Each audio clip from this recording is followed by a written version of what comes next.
All right, let's bring in our guest. He joins us from our Kaduna Network studio. Garba Umar, he's the Assistant Inspector General of Police, retired. Thank you very much for joining us, AIG.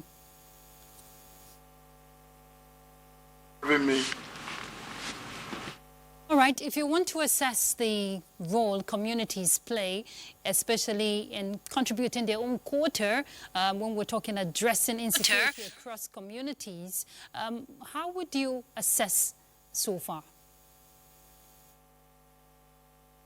As you are aware, community is a bridge between the citizen, groups, individuals, and government. And the first point of call is the community. Because when the community is united and they work together, they share information, they train their words, their youth are incorporated into the governance of the community, surely will have a stronger community that will engage any threat from any angle, that will also benefit the community by acquiring more information that will lead to the fight against terrorism and any other form of crime. So for me, community is the first point of call, and they must be strengthened, they must be well protected, the government must look inward in ensuring that this community has all that is needed to transmit to the youth, to transmit to those who we think they are against the society. In the aspect of equipping or rather strengthening the capacity of these communities, especially we have the vigilante groups and, you know, people who give this intelligence gathering, the role of state governments, even at the local levels, comes to play. What would you say is the synergy like, and how can state governments, you know, provide the support to communities because they are closer to the people? Let me say this. Before we even talk about the role of the community or what they can do to other law enforcement or other vigilante groups that are being sponsored or that are being trained, the first thing we do is to think of radicalization of the youth. Before you bring in any aspect of security architecture, there must be a system in place, and that system will be the community, the leaders, the elders, the groups, individuals, you know, like just what I saw on the telly, you know, about the women. You know, we have traditional women leaders that come together. These are the kind of channels that they will pass on to the youth to radicalize their minds, to gear them towards the love and the protection of their community. But however, let's go further.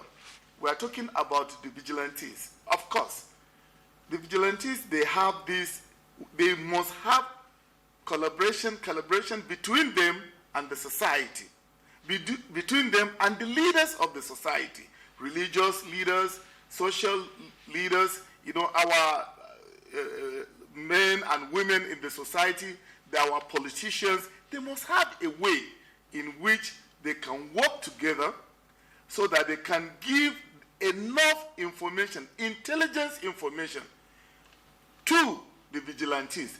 And these vigilantes, we must make sure that they are guys that have the highest integrity rate. And they are people that they are not biased in carrying out their duties. And they are not particularly from one single ethnic group or entity. It must be the same community, regardless of ethnicity, religion, tribe, culture, and what have you. It has to be a vigilante group that has the mind of the society, the mind of the community. I love the way the National Security Advisor spoke this when he said, enough is enough. Of course, we agree with that. Enough is enough. But furthermore, where is that collaboration? Where is that sharing intelligence?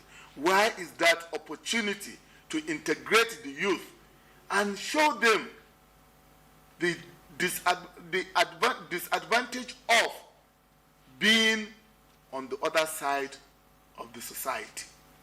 These are some of the things that we must do. And I want you to know that we have over 350 borders in this country. Staying with us, security intelligence gathering and effective collaboration amongst security formations and citizens, security experts say, remains the short way towards tackling the nation's security challenges. Well, these were some of the submissions of some residents of Makurdi. Moses Ajawu Ode reports. Cases of insecurity ranging from banditry attacks, farmer-header clashes, insurgency and communal conflicts have continued unabated. It is to address this ugly development and restore normalcy, particularly in the local communities, that the people advocate the strengthening of community volunteer groups to complement efforts of conventional security formations. Benue State should embrace security and forensic studies so that they will dig deep into security issues and come out with workable solutions that will help to curb the menace. Community members joining hands with the police can take us through various communities, and it makes it easy for us to go, fight these criminals that have come to terrorize us. With the recent visit of the National Security Advisor, Malam Nuhu Ribadu, to the state, and the marching order by Mr. President to service chiefs, it is hoped that escalating tensions and killing will soon be a thing of the past. In Makurdi, Moses Ajawu, NTA News. All right, AIG, going by that report we've seen from our Makurdi there, talking about, intelligence gathering and effective collaboration. You've also talked about a holistic approach of engaging the youths. But one critical aspect is the sustainability of ensuring that this community engagement and the support, the security forces are getting from communities is sustained. What strategy can be adopted? You see, security is a concern for everyone. And I realize that our various arms of government, from the local government to the federal government, there is need to strengthen the local communities, especially the vigilantes, or forum for those who volunteers to protect communities.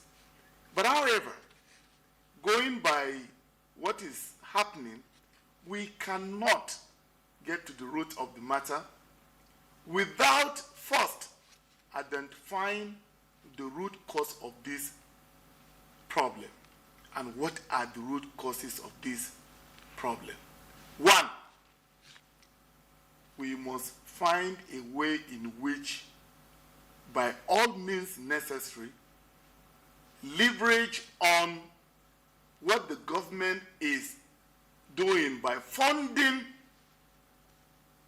the local governments, starting from the lower level, allowing the chairman of the local government to interface with religious leaders, community leaders, youth, and also look at the possibility of empowering the youth by giving them the necessary training so that they will be assimilated into the society.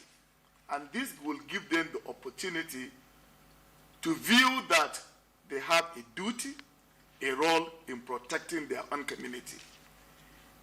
If we allow them to be on the streets without job, without the knowledge of the importance of security, definitely we are opening a situation whereby these youth can be mobilized, can be recruited, by the terrorists, so-called terrorists that we have around. When we always talk to our leaders to come forward to provide solution to this, they always complain we are not being incorporated by the authorities. So there is need for the society to be given the opportunity, leaders in the society, to be part of the strategy in the fight against terrorism and other heinous crime within that locality. And also, I have looked at some of the states in Nigeria. I can mention few. If you look at Kaduna State, I don't want to be, it's my state, but I've seen the way the government is marshalling and bringing leaders within that society to say, okay, you guys, you have to come on board, be part of the policy that will shape or tackle insecurity in our state. And I've seen that the National Security Advisor is moving from one state to another. And I've seen the leaders of the armed forces and the police and other law enforcement agencies doing the same. But however, I love the way we call community policing. You are aware of what we call the Safe School Project. This Safe School Project being introduced by the Inspector General of Police will go a long way in bringing all the community leaders, all the youths, to appreciate the importance of protecting their community.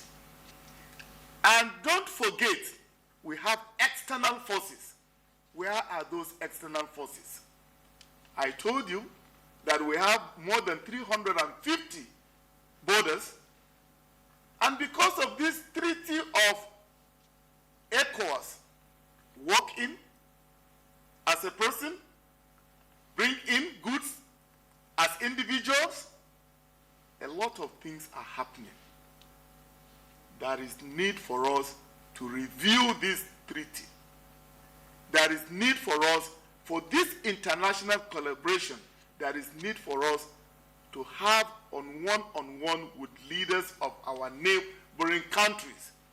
Because most of these guys that are called terrorists that come into our countries, recruit these youth that have no job, are the ones that are fomenting more problem for us and giving our law enforcement strength, stressing their capability and capacity to perform.